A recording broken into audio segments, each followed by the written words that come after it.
राजस्थान की पावन धरती पर चित्तौड़गढ़ जिले के मंडफिया गांव में विराजमान है भगवान श्री कृष्ण के चमत्कारी स्वरूप सांवरिया सेठ।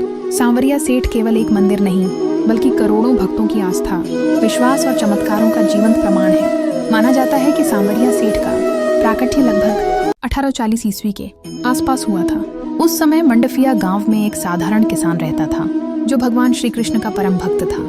एक रात उस किसान को स्वप्न में भगवान श्री कृष्ण ने दर्शन दिए। श्याम वर्ण, सिर पर मोर मुकुट और हाथ में बांसुरी लिए भगवान ने उससे कहा कि जिस स्थान पर खेत जोतते समय उसके बैल अचानक रुक जाते हैं, उसी स्थान पर मैं धरती के नीचे विराजमान हूँ। मुझे बाहर निकालो ताकि मैं अपने भक्तों को दर्शन दे सकूं। सुबह होते ही किसान ने यह स्वप्न गांव वालों को बताया। पहले तो कुछ लोगों को संदेह हुआ, लेकिन बाद में सभी गांव वाले उस स्थान पर पहुंचे और खुदाई शुरू की। जैसे ही जमीन खोदी गई, वहां से एक नहीं बल्कि भगवान श्री कृष्ण की 3 सांवली मूर्तियां प्रकट हुई। तीनों मूर्तियां अत्यंत दिव्य थीं। चेहरों पर मधुर मुस्कान थी और ऐसा प्रतीत हो रहा था मानो साक्षात कन्हैया स्वयं धरती से प्रकट हुए हों।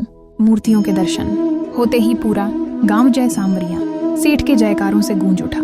ये दृश्य देखकर सभी की आंखें श्रद्धा से भर आईं। तीनों मूर्तियों को भक्तों की सुविधा और भगवान की इच्छा अनुसार अलग अलग स्थानों पर स्थापित किया गया। पहली और मुख्य मूर्ति को मंडफिया गांव में ही स्थापित किया गया, जिन्हें आज हम सांवरिया सेठ के नाम से जानते हैं। दूसरी मूर्ति को भड़सोड़ा गांव में स्थापित किया गया, जहां आज भी भगवान श्री कृष्ण का प्रसिद्ध मंदिर है। तीसरी मूर्ति को छापर गांव में स्थापित किया गया, जहां श्रद्धालु आज भी भक्तिभाव से पूजा करते हैं। ऐसा माना जाता है कि तीनों मूर्तियां एक ही स्थान से प्रकट हुई थीं, लेकिन तीनों स्थानों पर अलग अलग लीला के रूप में विराजमान हुई। मंडफिया में स्थापित सांवरिया सेठ की महिमा धीरे धीरे दूर दूर तक फैलने लगी। आसपास के गांवों से लेकर पूरे राजस्थान और फिर पूरे भारत से लोग यहाँ आने लगे। भक्तों का विश्वास है कि जो भी सच्चे मन से सांवरिया सेठ के दरबार में मन्नत मांगता है, उसकी मनोकामना जरूर पूरी होती है।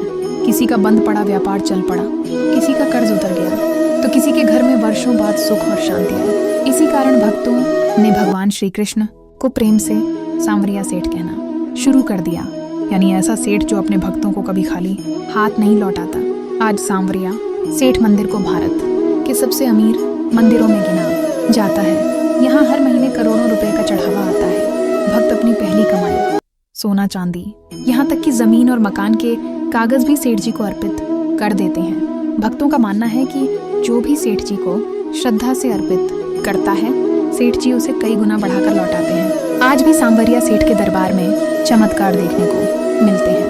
कोई कहता है कि सेठ जी ने उसका डूबता हुआ व्यापार बचा लिया, तो कोई कहता है कि डॉक्टरों ने जवाब दे दिया था, लेकिन सांवरिया सेठ की कृपा से जीवन बच गया।